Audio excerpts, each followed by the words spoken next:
K줄리의 명품 가방 수수 의혹을 주요 외신이 대서특필했습니다. 해당 부분은 지난주 서울의 소리 외신 기자회견으로 더욱 관심이 높아진 결과가 아닐까 생각됩니다. 23일 미국 월스트리트 저널은 2,200달러짜리 디올 핸드백이 한국의 여당을 뒤흔들다 라는 제목의 기사에서 월스트리트 저널은 사건 개요와 야당의 반발 등 진행 상황을 자세히 소개했습니다. 그러면서 가방 논란은 경기 침체와 물가 상승 속에 지지율이 하락한 윤 대통령에게 또 다른 정치적 문제를 안겨줬다며 여론조사 결과 한국인의 약 5분의 3이 윤 대통령의 직무수행을 부정적으로 평가하는 것으로 나타났다고 지적했습니다. 이어 최근 여론조사에 따르면 응답자의 62%는 디올 가방 사건을 청탁금지법 위반으로 본 반면 30%는 비윤리적인 몰래카메라 함정으로 본 것으로 나타났다며 대다수의 한국인들은 이 의혹이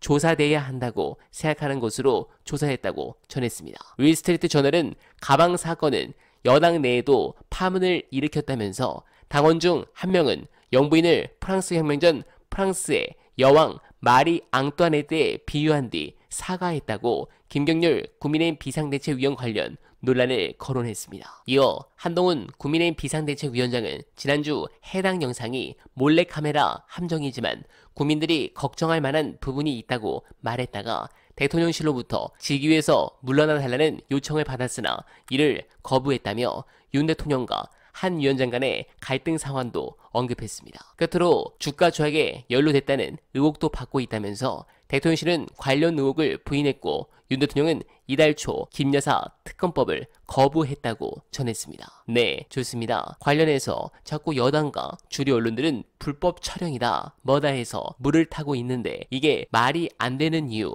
사이다 영상 보시고 이어가 보겠습니다.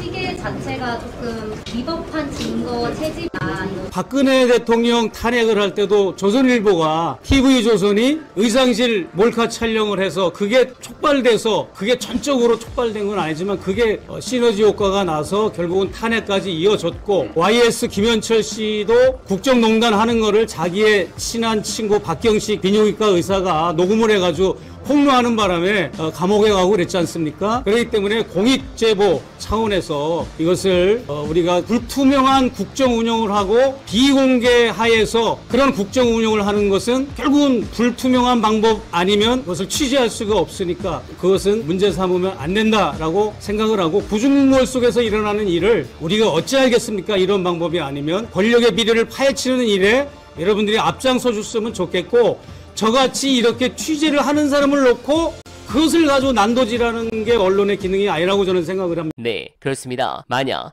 김정숙 여사님이나 권양숙 여사님께 이런 일이 발생했다면 저들은 과연 이런 식으로 대응을 했을까요? 그래서 정권을 교체하면 한화회를 날리듯 반드시 언론부터 치고 나가야 하는데 일단 그 가능성이 좀 더 높아진 것이 바로 이 장면입니다. 이들 권력의 뿌리는 정치 검찰입니다. 이들 정치 검찰이 누구에게 미래를 걸 것인가를 판단하는 것에 따라 1차적 승패가 나겠지만 이들이 놓치는 것이 있습니다. 바로 저와 여러분들 국민입니다. 이인자가 자기 멋대로 독주하려는 순간 그 운명은 끝납니다. 한동훈은 너무 빠르게 까불었고 권력의 독에 쉽사리 만취했습니다. 한동훈은 제대로 살아남기 어려울 것입니다. 윤석열이 무슨 수를 써서라도 밟으려 할 것이기 때문입니다. 그리고 국민들은 이제 정치 검찰이 어떻게 자신을 종료하게 되는지를 보게 될 것입니다. 가능하면 그날이 하루빨리 다가오길 바라면서 어느바는 오늘도 최선을 다하겠습니다. 여러분 고맙습니다.